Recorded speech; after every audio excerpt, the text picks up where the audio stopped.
What was that like when you had to make those decisions out there for the first time? People are looking at you to make those calls. I was excited about it. That's not coming from a place of ego or anything like that. Like this is all I ever wanted to do with my life was this. But the main reason I was excited about it is I was given the opportunity to do that by my leadership of the platoon, by my platoon commander and my platoon chief, who you both know them very well. And they're both just, top tier individuals.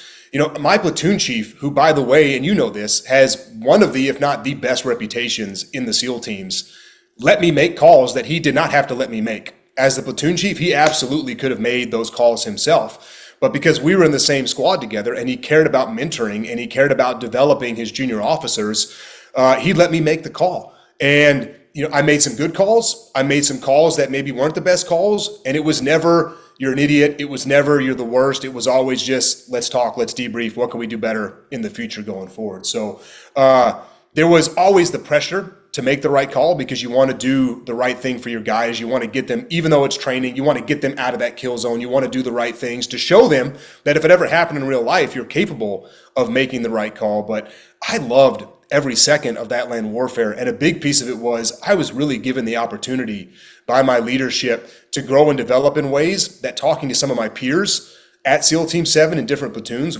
were not given. And there's absolutely that set me up for success. My next tour when I was a platoon commander, I'd already got to make those calls. So it wasn't the first time I was having to do those things. I'd already gotten to experience those things because I had leaders that genuinely cared about my development. And Rob, my other squad commander, with me, his development as well. Yeah, and you had a dynamic deployment that I want to ask you about. Do you remember from the beginning where they told us we were going?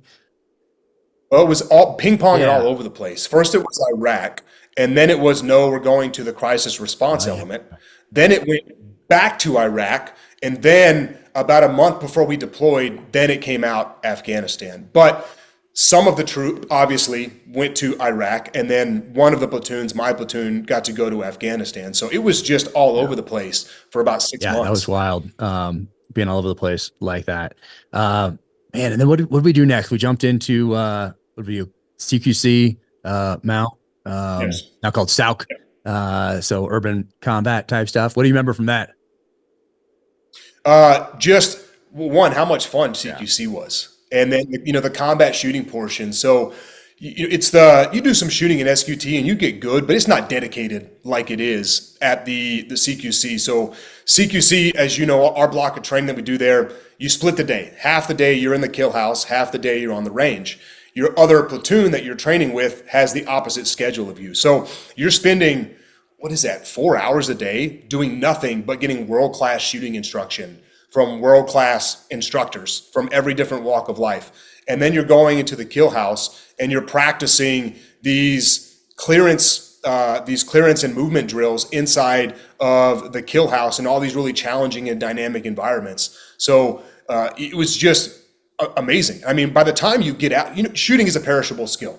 So by the time you get out of that shooting course of instruction, you're the best you're going to be on that workup, because the next block of training, I think we went through MAROPS. There's not a lot of shooting going on in MAROPS, underwater, surprise, surprise. So, you're sharp, you're super sharp, and then you start to diminish a little bit. So it was another good lesson to me that, just because I have the ability to reach this level in all of these different skill sets, diving, jumping, land warfare, that doesn't mean I'm going to stay here if I don't work at it. The second I stop working at it, this is what starts to happen. I start to slowly kind of lose that edge a little bit. So it was another good lesson learned of, hey, yes, they're going to provide a lot of training opportunities for us, but this is big boy rules and everybody expects you to be sharp. So you've got to be willing to go and put in your time at the range, even during some of those training blocks where maybe the range is not the primary focus. Because if you're not doing those things and you're not revisiting those things, by the time you get to deployment,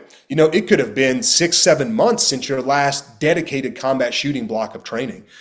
So just all kinds of good lessons learned. And again, like you said, detachment, the skill to being a good operator or a good husband or a good father or a good businessman or businesswoman is detaching. The more that I can stay detached and not get emotionally involved in those situations, the better decisions I'm going to end up making. And luckily for us, all of the training that we're doing, even though that's not the primary goal, all of it is teaching you how to detach, or at least it's giving you the opportunity to learn how to detach. Every run at land warfare is an opportunity to detach. Every shooting drill where there's a clock and there's a timer and there's standards that you have to meet is an opportunity to detach. So not only were we getting these really critical tactical skills, but kind of unbeknownst at the time, you're also getting trained in just how to detach and how powerful that detachment can be. If you can keep your head on you when lots of other people around you are starting to freak out a little bit. Yeah. Keep your head about you and all those, keep your head when all those about you are losing theirs and blaming it on you. Um, That's exactly the, right. so, and you always stood out as, you were a standout leader from the beginning. That's what I remember about you from day one. And then, you only improved as things went on. So you were always a stand, not just to me, that's from everybody that ever interacted with you in the SEAL team. So, you just crushed, and I mean, I'm glad you're out doing what you're doing now, being with the family and all that, but it's certainly a loss for the SEAL teams that you weren't, in there in a senior level leadership position right now. But I'm glad you're not also. I'm glad you're with the family. I want to make that clear as well. Yeah. But Yeah.